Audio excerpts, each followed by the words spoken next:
আমি Mohammad Sakhawat Hossain, chief instructor computer, Khulna polytechnic institute.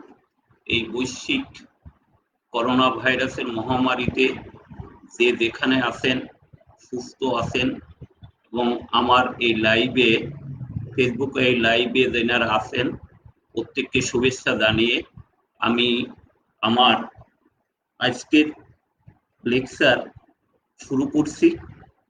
আমার lecture এর বিষয় ডাটা স্ট্রাকচার অ্যান্ড অ্যালগোরিদম, চৌথ পর্ব কম্পিউটার টেকনোলজির জন্য। আজ আমি যে অধ্যায়টি আলোচনা করব সেটা প্রথম অধ্যায়, basic idea of data structure.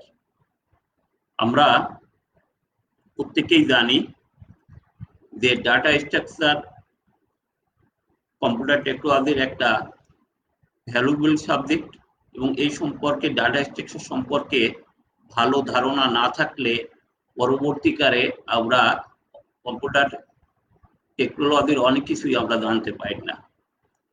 যাই হোক, আমি এখন ক্লাস শুরু করছি।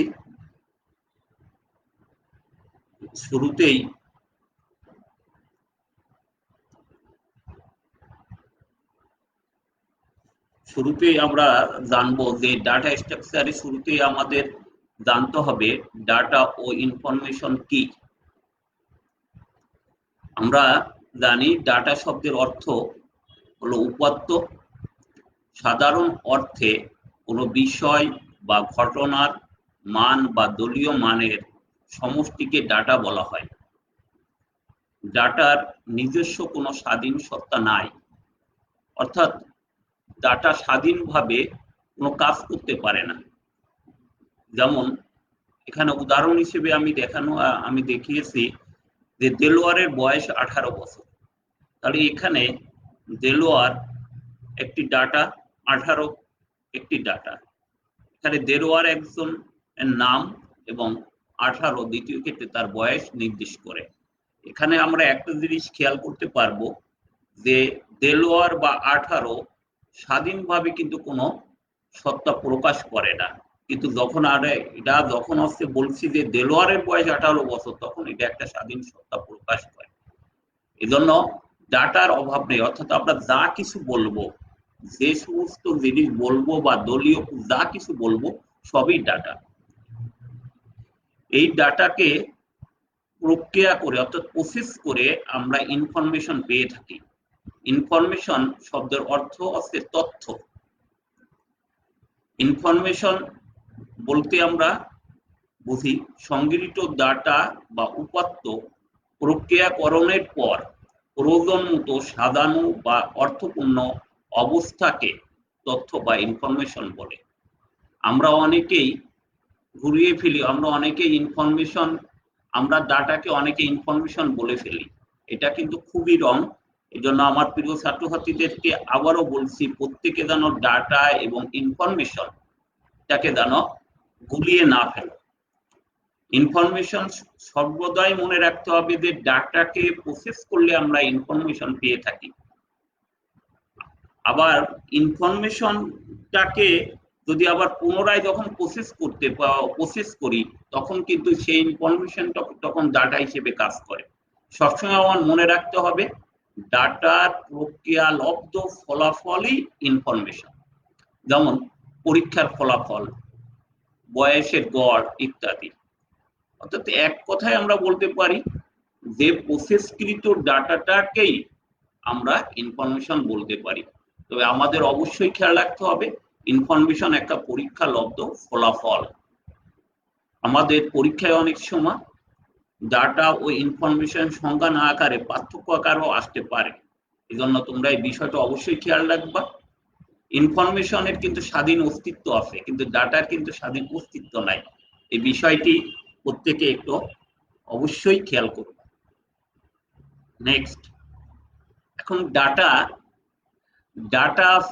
ডাটা সম্পর্কে জানতে গেলে আমাদের ডাটা টাইপ, অর্থাৎ আমাদের যে ডাটাগুলো আমরা ইউজ করি বা ব্যবহার করি, সেই ডাটাগুলোর প্রকারভেদ বা ডাটা কোন ধরনের, সেই জিনিসগুলো আমাদের অবশ্যই জানা লাগবে।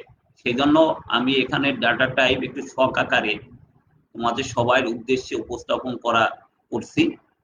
ডাটা টাইপ সাধারণত আমরা দুই টাইপের ডাটা টাইপ আমরা ব্যবহার করে থাকি, একটা হচ্ছে কনস্ট্যান্ট ডাটা টাইপ আর একটা হচ্ছে variable data type. Constant data type অর্থাৎ যে ডাটা সর্বদা স্থির থাকে, তার মানের পরিবর্তন হয় না, সেটাকে বলে কনস্ট্যান্ট ডাটা টাইপ। আর যে ডাটা টাইপের মান সর্বদা পরিবর্তনশীল তাকে আমরা ভেরিয়েবল ডাটা টাইপ বলি। কনস্ট্যান্ট এবং ভেরিয়েবল এই উভয় প্রকার ডাটা টাইপকে আমরা আবার তিন ভাগে ভাগ করতে পারি। এটা হচ্ছে logical, numeric, character. Variable data টাইপও একইভাবে লজিক্যাল, নিউমেরিক এবং ক্যারেক্টার। লজিক্যাল অর্থ হচ্ছে যুক্তিমূলক। লজিক্যাল ডাটা কোনগুলো, যেমন অ্যান্ড, অর, নট, এরকম কোন কন্ডিশন যখন আমরা আসে যুক্তিমূলক, অর্থাৎ যে দুটো বালকের মধ্যে যদি আমি তুলনা করি যে কোন বালকের বয়স বেশি, হ্যাঁ বা না বা ট্রু বা ফলস, এরকম কোন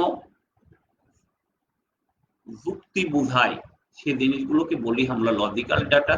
নিউমেরিক্যাল ডাটা অর্থাৎ সংখ্যাবাচক, সংখ্যাবাচক যে ডাটাগুলো যে কোনো সংখ্যা নির্দেশ করে সেগুলোকে বলি নিউমেরিক ডাটা টাইপ। আর ক্যারেক্টার অর্থাৎ যে কোনো, আমার কিবোর্ডের প্রতিটা কি যেমন একটা ক্যারেক্টার, এগুলোকে বলে ক্যারেক্টার। এগুলো ডিটেলস হয়তো বিভিন্ন প্রোগ্রামিং ল্যাঙ্গুয়েজে এগুলো প্রত্যেকেই তোমরা হয়তো প্রত্যেকেই শুনেছো। আমি এজন্য এটা খুব বেশি দীর্ঘ আলোচনায় আমি এটা যাব না। নিউমেরিক ডাটা টাইপ অর্থাৎ সংখ্যাবাচক ডাটা টাইপ আবার দুই ধরনের, একটা হচ্ছে ইন্টিজার আর একটা হচ্ছে ফ্লোট। ইন্টিজার অর্থাৎ পূর্ণ সংখ্যা, আর যে পূর্ণ সংখ্যা যেগুলো সেগুলোকে বলি ইন্টিজার, আর দশমিক যুক্ত সংখ্যাগুলোকে আমরা বলি ফ্লোট। এখন আমি যদি লিখি 1 তাহলে সেটা ইন্টিজার, কিন্তু আমি যদি লিখি 1.0 তাহলে সেটা কিন্তু 1 নির্দেশ করলেও কিন্তু সেটা ইন্টিজার হবে না, সেটা অবশ্যই ফ্লোট ডাটা টাইপ হবে। এবার আসি আমাদের মূল বিষয়, যে সাবজেক্টটা আমরা পড়ছিলাম, ডাটা স্ট্রাকচার। ডাটা স্ট্রাকচারটা কি জিনিস? ডাটা স্ট্রাকচার আমাদের প্রত্যেকেই, আবার এই জিনিস ছাত্রছাত্রীদের উদ্দেশ্যে বলছি, প্রত্যেকেই যেন এটা অবশ্যই ভালো করে খেয়াল করে। ডাটা সমূহকে আমরা ভিন্ন ভিন্ন কাজের জন্য ভিন্ন ভিন্ন ভাবে প্রক্রিয়াকরণ করে থাকি, করে এই ডাটাগুলোকে আমরা সুসংগঠিতভাবে সাজিয়ে থাকি। যেই সুসংগঠিতভাবে এই ডাটা সমূহ সাজানোকে আমরা বলি ডাটা অর্গানাইজেশন। এই ডাটা অর্গানাইজেশনে ডাটাকে একটা নির্দিষ্ট মডেলে আমরা সাজাই থাকি। এই ডাটা অর্গানাইজেশনের এই ডাটার সাজানোর এই মডেল অর্থাৎ গাণিতিক ও যুক্তিমূলক এই মডেলকে আমরা বলি ডাটা স্ট্রাকচার। আগেই আমি আবার রিপিট করছি, ডাটা সমূহকে আমরা ভিন্ন ভিন্ন কাজের সুবিধার্থে ভিন্ন ভিন্ন ভাবে প্রক্রিয়াকরণ করে থাকি, করে এই ডাটাগুলোকে সাজিয়ে থাকি। এই সাজানোকে আমরা বলি ডাটা অর্গানাইজেশন, এবং ডাটা অর্গানাইজেশনে এই ডাটা সমূহকে আমরা একটা নির্দিষ্ট মডেলে অর্থাৎ গাণিতিক বা যুক্তিমূলক মডেলে সাজিয়ে থাকি। এই সাজানো মডেলগুলোকেই আমরা বলে থাকি ডাটা স্ট্রাকচার। তবে ডাটা স্ট্রাকচারে বিশেষ করে খেয়াল রাখতে হবে, ডাটা মডেল আকারে যখন সাজাবো তখন আমরা দুটি বিষয় অবশ্যই খেয়াল রাখবো। প্রথমটা হবে এই স্ট্রাকচারের আওতাধীন ডাটাকে এমন বৈশিষ্ট্যের অধিকারী হইতে হবে যেখানে আমাদের বাস্তব জীবনের সুস্পষ্ট প্রতিফলন ঘটে, অর্থাৎ বাস্তব জীবনে এই ডাটা সমূহের বাস্তবায়ন হয় সেদিকটা আমাদের খেয়াল রাখতে হবে। আর স্ট্রাকচার যখন সাজাবো তখন আমাদের এমন ভাবে সাজাইতে হবে যেন যে কেউ প্রয়োজন বোধে এই ডাটাগুলোকে তার প্রয়োজন অনুযায়ী ডাটাগুলোকে প্রসেস করতে পারে যে কেউ। এই দুটো বিষয় আমাদের অবশ্যই খেয়াল রাখতে হবে ডাটা মডেল সাজানোর ক্ষেত্রে। আর ডাটা স্ট্রাকচারের এই ডাটা মডেল সাজানোটাই মূল ভিত্তি।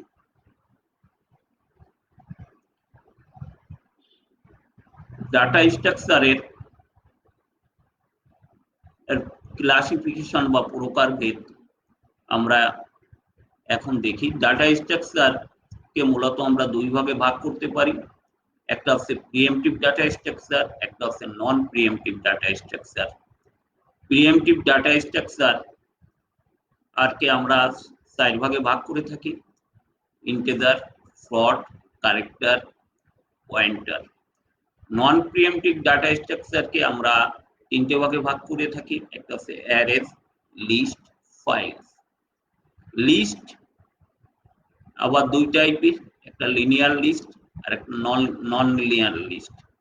লিনিয়ার লিস্টটাকে আবার আমরা দুই ভাগে ভাগ করি: স্ট্যাক, কিউ। নন লিনিয়ার লিস্টটাকে আমরা দুই ভাগে ভাগ করে থাকি: গ্রাফ এবং ট্রিজ। আমাদের প্রত্যেকে বইতে এই প্রতিটা বিষয় আলোচনা করা আছে। আমি এখানে এই বিষয়ের ভিতরে আলোচনায় আমি যাব না। প্রত্যেকটা বিষয় প্রতিটা অধ্যায়ের পরবর্তীতে আমরা আলোচনা করব। আমি এর পরের স্লাইডে যাই। ডাটা স্ট্রাকচারের ক্ষেত্রে আমরা যে কোথায় কি কি ডাটা স্ট্রাকচারের কি কি অপারেশন আমরা করে থাকি সেই বিষয়টা আমরা এখন দেখব। ডাটা স্ট্রাকচারের অপারেশন ক্ষেত্রে দুই টাইপের অপারেশন আমরা করে থাকি। একটা হচ্ছে মৌলিক অপারেশন আর একটা হচ্ছে বিশেষ অপারেশন বা স্পেশাল অপারেশন। মৌলিক অপারেশন চারটি: ট্র্যাভার্সিং, ইনসারশন, ডিলিশন, সার্চিং। বিশেষ অপারেশন ক্ষেত্রে অর্থাৎ ডাটা স্ট্রাকচারকে বিশেষ অপারেশন সবসময় মৌলিক অপারেশন 4টে: ট্র্যাভার্সিং, ইনসারশন, ডিলিশন এবং সার্চিং। আর কিছু কিছু ক্ষেত্রে আমরা এই দুটো অপারেশনও করে থাকি, একটা সর্টিং এবং মার্জিং। আমরা এখন এই অপারেশনগুলোর সম্পর্কে হালকা বর্ণনা করি আমরা। ট্র্যাভার্সিং কি? ডাটা স্ট্রাকচারের কোনো রেকর্ডকে কমপক্ষে একবার অ্যাক্সেস বা প্রসেস করাকে আমরা ট্র্যাভার্সিং বলি। যেমন আমি যদি একটা অ্যারে ডিক্লেয়ার করি, সেই অ্যারেতে যদি কোনো ডাটা আমি ইনপুট দিই বা ডাটা গুলোকে আমি আউটপুট হিসেবে পাই বা অ্যারের যে কোনো অপারেশন যদি করি, তাহলে সেটাই ট্র্যাভার্সিং এর মধ্যে পড়বে। ট্র্যাভার্সিং কথার অর্থ একটাই যে আমি ওখানে মিনিমাম একবার অ্যাক্সেস করছি কিনা। সার্চিং সার্চিং ডাটা স্ট্রাকচারে একটি নির্দিষ্ট কি ভ্যালুর মাধ্যমে কোনো রেকর্ডের লোকেশন খুঁজে বের করার উপায়কে বলা হয় সার্চিং। অর্থাৎ আমার একটা নির্দিষ্ট কি ভ্যালু দেব, যেমন কোনো জিনিসটাকে যদি আমরা সার্চ করতে চাই তখন আমরা একটা ভ্যালু দিয়ে থাকি, যেটাকে আমরা বলি কি ভ্যালু। এই ভ্যালুর করসপন্ডিং এ আমরা যে কোনো বিষয়কে আমরা খুঁজে বের করতে পারি যদি ওই ডাটা স্ট্রাকচারে ওই ভ্যালুটা থাকে। সার্চিং জিনিসটাও তাই, যে ডাটা স্ট্রাকচার একটা নির্দিষ্ট ভ্যালুর মাধ্যমে কোনো রেকর্ডের লোকেশন খুঁজে বের করার উপায়কে সার্চিং বলা হয়। ইনসারশন বা ইনসার্টিং, এটা পূর্বে তৈরি করা কোনো ডাটা স্ট্রাকচারের সাথে নতুন কোনো রেকর্ড সংযোজন করার কৌশলকে ইনসারশন বলে। অর্থাৎ আমরা একটা ডাটা স্ট্রাকচার আরে যদি নতুন কোনো আইটেম সংযোগ করতে পারি তখন এই কৌশলটাকে বলা হয় ইনসারশন। ডিলিশন ইনসারশনের উল্টো, অর্থাৎ ডাটা স্ট্রাকচারে বিদ্যমান কোনো রেকর্ডকে মুছে দেওয়া বা বাদ দেওয়ার কৌশলকে আমরা বলে থাকি ডিলিশন।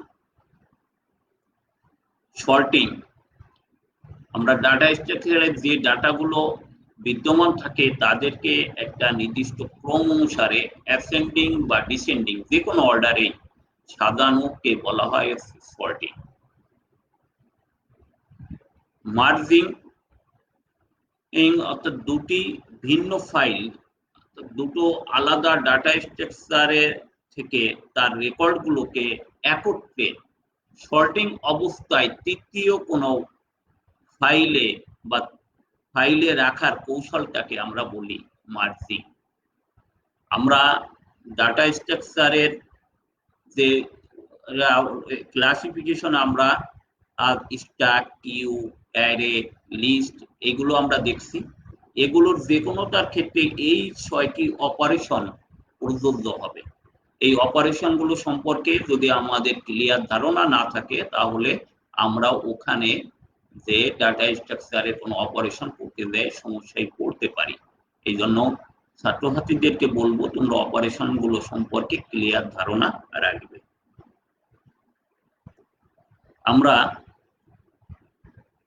আমরা এখন দেখব অ্যারে ও লিস্ট কি জিনিস। অ্যারে এই জিনিসটা সম্পর্কে ছাত্রছাত্রীরা অনেক আগে থেকেই পরিচিত আমার বিশ্বাস। তারপরও আমি সংক্ষিপ্ত আকারে অ্যারে ও লিস্ট সম্পর্কে বলার চেষ্টা করছি। ডাটার শ্রেণীবদ্ধ সজ্জাকে অ্যারে বলে। একটি সাধারণ ভেরিয়েবলের আওতায় মেমোরিতে পরপর সংরক্ষিত একই টাইপের কতগুলো ভেরিয়েবল বা ডাটা সমষ্টি হচ্ছে অ্যারে।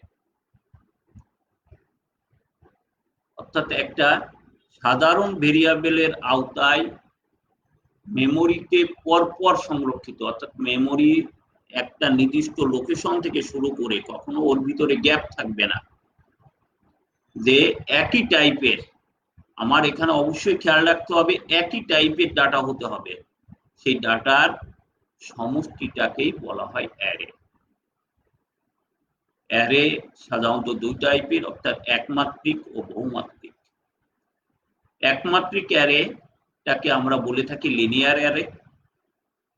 সাধারণত যে তোমাদের ডাটা স্ট্রাকচারের সামনে তৃতীয় চ্যাপ্টার থেকেই তোমরা লিনিয়ার অ্যারে অধ্যায়টা পড়বা, সেখানে আসলে লিনিয়ার অ্যারে বলতে একমাত্রিক অ্যারে বলা হয়। অর্থাৎ যে অ্যারেতে একটি মাত্র সাবস্ক্রিপ্ট আমরা ব্যবহার করে থাকি সেটাকে বলা হয় একমাত্রিক অ্যারে।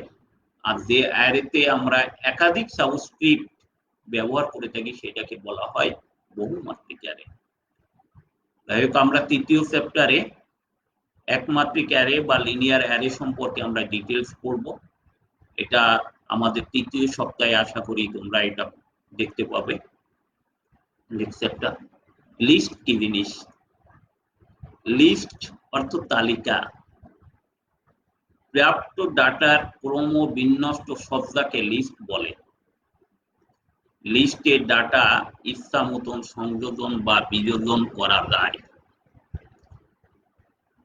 আমরা যেমন বাড়িতে গেলে অনেক সময় বাবা মা আমাদের একটা বাজারের তালিকা ধরে দেয়, কাগজে লিখে বাজারের তালিকা ধরে দেয়, চাল, চিনি, ডাল এরকম তালিকা ধরে দেয়। এগুলোকে আসলে লিস্ট বলে। এবং লিস্টে আমরা যে কোনো আইটেম সংযোজনও করতে পারি, বিয়োজনও করতে পারি। পরীক্ষায় প্রায় আসে অ্যারে ও লিস্টের মধ্যে পার্থক্য, তখন আমরা অনেকেই এটা তালগোল পাকিয়ে দেয়। সবসময় মনে রাখতে হবে অ্যারে একই ডাটা, একই টাইপের ডাটার সমষ্টি, আর লিস্ট কিন্তু একই টাইপের না, ভ্যারাইটিস টাইপের ডাটা এখানে থাকতে পারে।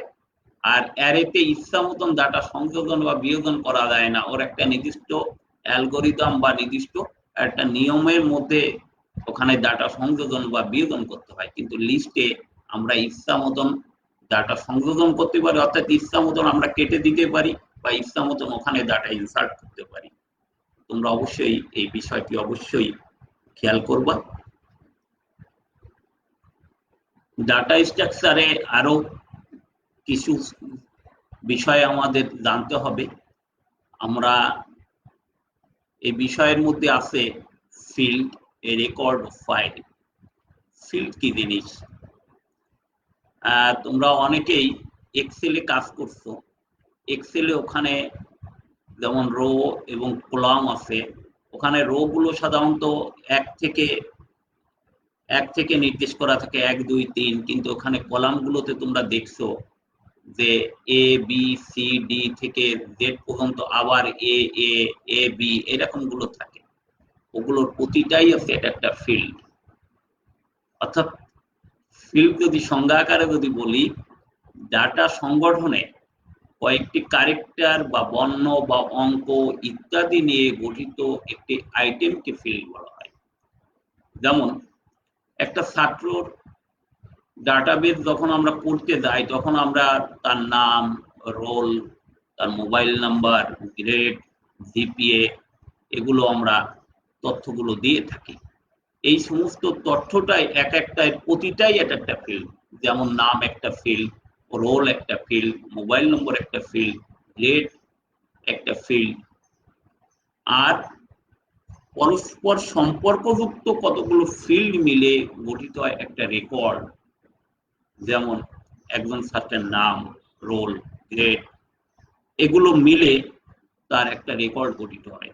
এবং ডাটাবেজে রেকর্ড সমূহ সাধারণত এক বা একাধিক টেবিল আকারে সংরক্ষিত থাকে। বিশেষ করে যারা এক্সেলে কাজ করছো তারা প্রত্যেকেই এ জিনিস সম্পর্কে ওয়াকিবহুল। ফাইলটা কি? ফাইল হচ্ছে পরস্পর সম্পর্কযুক্ত কতগুলো রেকর্ডের সুসংবদ্ধ সমন্বয়কে ফাইল বলা হয়।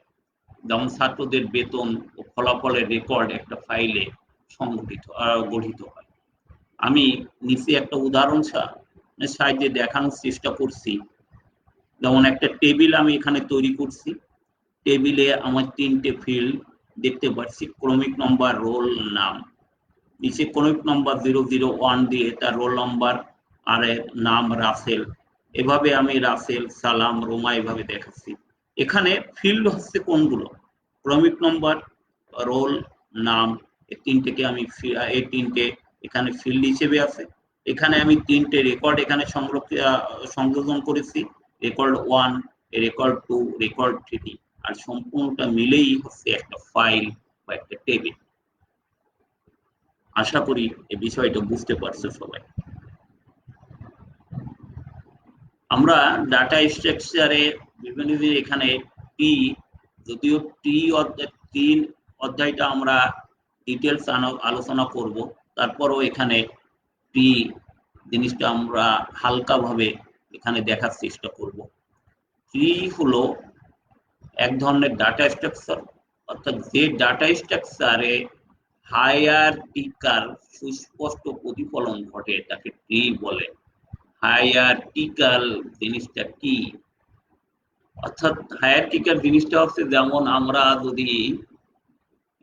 আমরা যদি একটা গাছকে যদি চিন্তা করি, প্রথমে গাছ এর কাণ্ড থেকে বিভিন্ন শাখা প্রশাখা বের হয় এবং লাস্টে যেমন পাতা থাকে গাছের।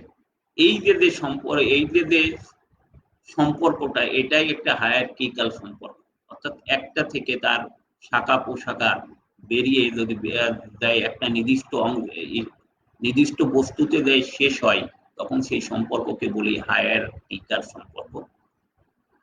এখানে আমরা দেখতে পাচ্ছি একটা ট্রি এখানে দেখানো হয়েছে।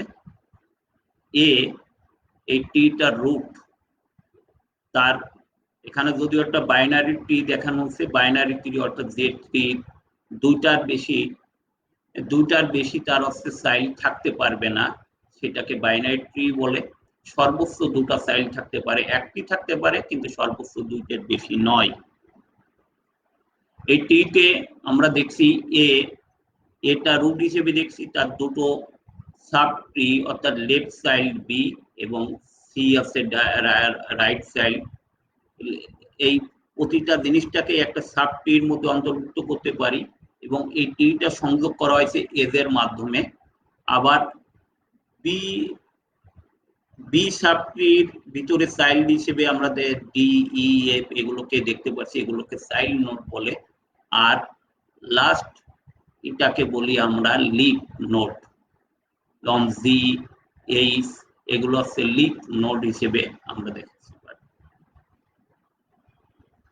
এই ট্রিটা যে কোনো এক্সপ্রেশনকে আমরা ট্রির সাহায্যে প্রকাশ করতে পারি।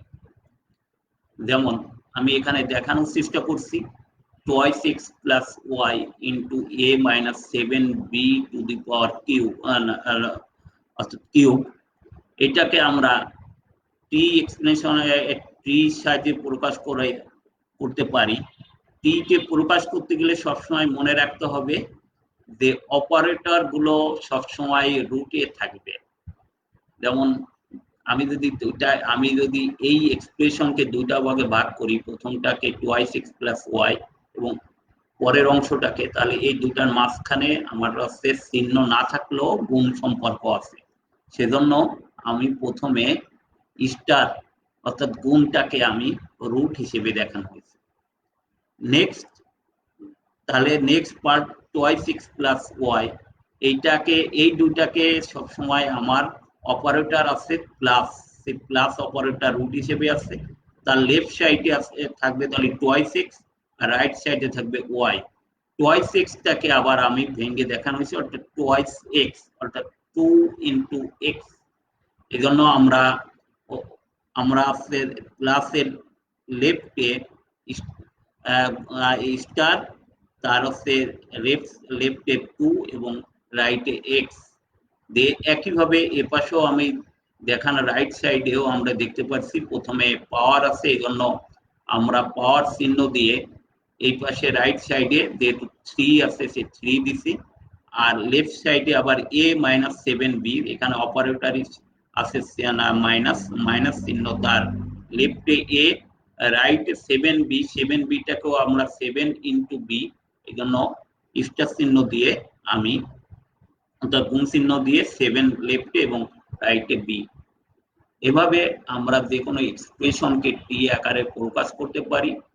তোমাদের উদ্দেশ্য বলি, পরীক্ষায় থাকতে পারে যে কোনো একটা এক্সপ্রেশনকে টি আকারে প্রকাশ করার জন্য তোমরা প্রত্যেকে বইতে বিভিন্ন এক্সাম্পল আছে, সেই এক্সাম্পল গুলো এভাবে দিয়ে প্র্যাকটিস করবে, আশা করি সমস্যা হবে না। আমি আজকের লেকচার আর টপিক এখানে শেষ করছি। আমরা সামনের সপ্তাহে অর্থাৎ আগামী সোমবার যদি আমরা প্রত্যেকে যদি আমি জীবিত থাকি তাহলে চেষ্টা করব আগামী ক্লাসে তোমাদেরকে হিপ, হ্যাশিং এবং অ্যালগরিদম অর্থাৎ চ্যাপ্টার 2 এই বিষয় সম্পর্কে ক্লাস নেওয়ার জন্য। ছাত্রছাত্রীদের ভিতর থেকে যদি কোনো প্রশ্ন থাকে তাহলে প্রত্যেকে করতে পারো।